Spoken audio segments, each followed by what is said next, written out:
স্বর্ণের গাছ লাগিয়েছে বেলকনি ভরে আমার আম্মু, আর সেই স্বর্ণ আমি মনের ইচ্ছা মতো ছিঁড়ে নিলাম। আসসালামু আলাইকুম সবাইকে, ঘর গল্পের নতুন ভিডিওতে সবাইকে ওয়েলকাম করছি। আজকে আমি আমার আম্মুর স্বর্ণের গাছের বেলকনি দেখাবো। সো সবাই মিস করবেন না, আজকের ভিডিওটা পুরোটা কিন্তু না টেনে দেখবেন। তো ফার্স্টেই আমি আর আমার বিড়ালটা চলে গেলাম আমার আম্মুর বেলকনিতে। সো আজকে কিন্তু আমরা স্বর্ণের গাছ দেখব। স্বর্ণের গাছ বলে কথা, না দেখলে কি পেটের ভাত হজম হয় বলুন? তো আমরা চলে আসলাম স্বর্ণের বেলকনিতে।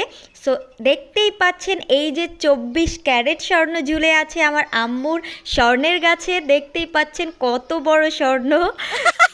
এবার আপনারাই বলুন, আমি কি স্বর্ণের খনিতে ঢুকে পড়েছি কি না? দেখেন কত কত স্বর্ণের খনি ঝুলে আছে গাছে। তাহলে বলুন তো, এরকম স্বর্ণের গাছ লাগিয়ে আমার আম্মু কি ভুল করেছে?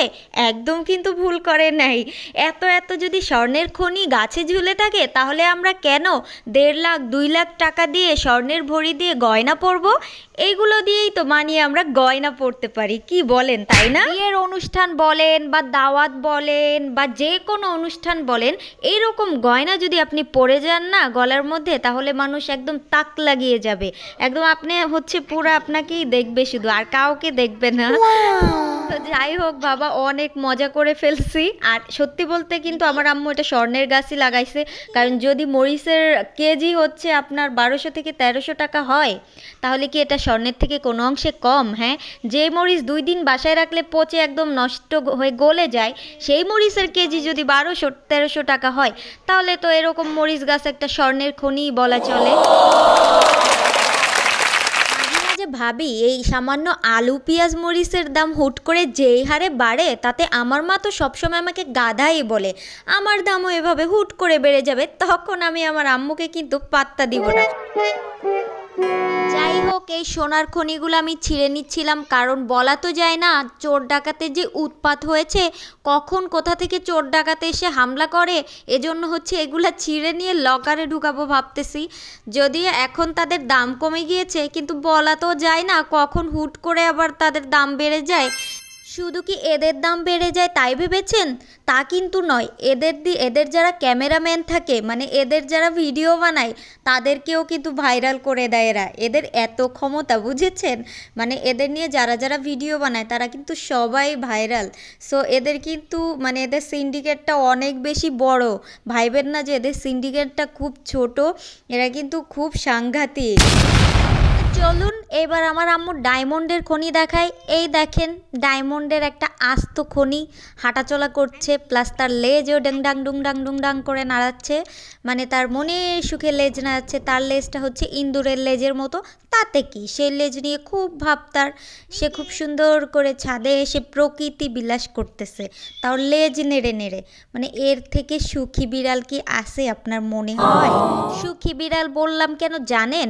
আমার আপু আমার হাতে পায়ে ধরে তার 1-2টা ছবি তোলাইতে পারে না, অথচ আমি তার পিছনে পিছনে পিছনে পিছনে ক্যামেরা নিয়ে ছুটছি। তাহলে বুঝেন তার কতটা দাম বেড়ে গেল। মানে সে যেখানে যেখানে যাচ্ছে, আমি সেখানে সেখানে কি সুন্দর করে তার পিছনে সামনে ক্যামেরা নিয়ে ধরে বসে আছি। আর সে ভাব নিচ্ছে, সে এমনভাবে তাকাচ্ছে যেন সে আমাকে পাত্তাই দিচ্ছে না, মানে ইগনোর করতেছে আমাকে, এরকম একটা বিষয়।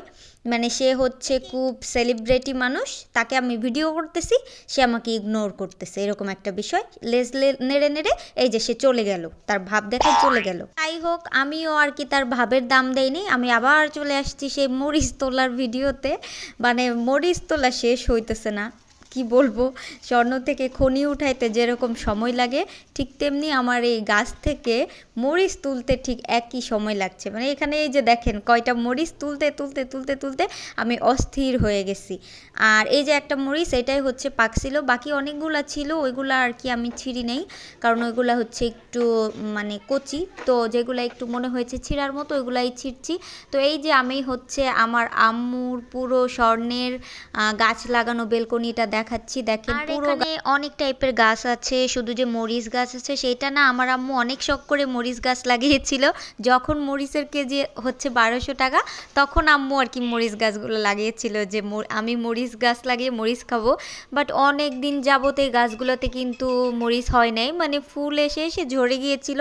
তো একদিন আম্মু আফসোস করেই বলতেছিল যে গাছ লাগালাম, গাছে পানি দিলাম, কিন্তু মরিচ আর খাইতে পারলাম না, এই গাছে শুধু শুধু গাছ লাগাইছি। তো আশ্চর্যজনকভাবে গাছ মনে হয় কথা বুঝতে পারে। তো তার কিছুদিন পরেই আর কি মাশাল্লাহ এতগুলা মরিচ ধরছে 2টা গাছে। তো মানে স্বাভাবিকভাবে মরিচ গাছে তো টবের গাছে তো এত মরিচ ধরার কথা না, বাট এই 2টা গাছে যেখানে মরিচই ধরে না সেখানে এতগুলা ধরছে, জাস্ট আমরা অবাক হয়ে গিয়েছি।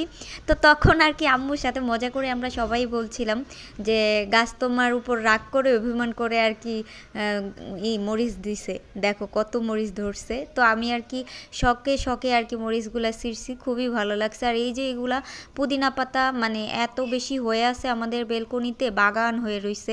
পুদিনা পাতা আমরা আসলে খাই না, তো এই জন্য আর কি এই যে এগুলো অনেক বড়, তো নর্মালি এত বড় হয় না অনেকের। আমি অনেককে ছাদে গাছ লাগাইতে দেখছি পুদিনা পাতা গাছ, ছোট্ট ছোট্ট পাতা হয়। হোক এখানে কয় বড়ি স্বর্ণ আছে আমি জানি না, যদি কিনতে চান অবশ্যই কমেন্টে জানাবেন। আর ব্লগটি কেমন লাগলো অবশ্যই জানাবেন, লাইক কমেন্ট দিয়ে পাশে থাকবেন। যদি ঘর গল্প ইউটিউব চ্যানেলটি সাবস্ক্রাইব করে না থাকেন অবশ্যই সাবস্ক্রাইব করে আমাকে ইন্সপায়ার করবেন। আল্লাহ হাফেজ, সবাই ভালো থাকবেন।